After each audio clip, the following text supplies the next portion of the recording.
كارت بسيط وهدية جميلة لعيد الأم. هنعمله بطريقة سهلة وبسيطة جدا ومش مكلفة خالص.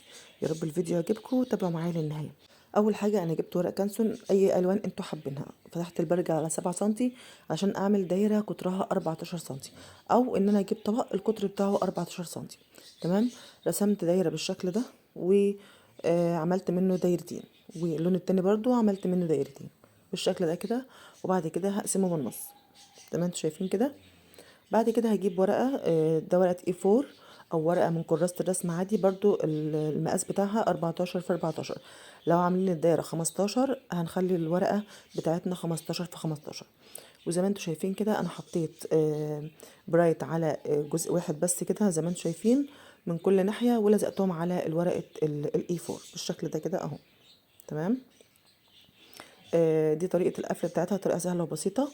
بعد كده جبت شريط برضو من ورق الكانسون، شريط ابيض، وخدت الدوران بتاع الكارت بالشكل ده. تمام. هخلي فيه كده براح بسيط بحيث ان انا اقدر ان انا اخرجه وادخله بالشكل ده.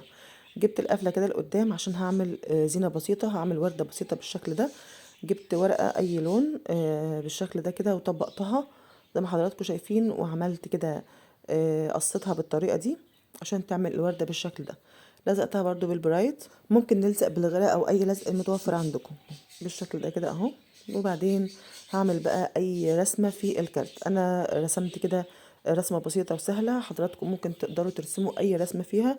عملت شويه قلوب وعملت شويه بلالين، وكتبت كلمه كده في النص هابي ماذرز داي. ممكن تكتبوا اي كلمه انتوا حابينها. ممكن على فكره تعملوا الكارت ده للمسات في المدارس او في الحضانات. وبعد كده لو انتهى بالالوان اللي انتوا حابينها، اي الوان انتوا حابينها تقدروا تشتغلوا بيها. ده شكل الكارت في الاخر. يا رب الفيديو يعجبكم، لو عجبكم لايك وشير، واشوفكم على خير ان شاء الله.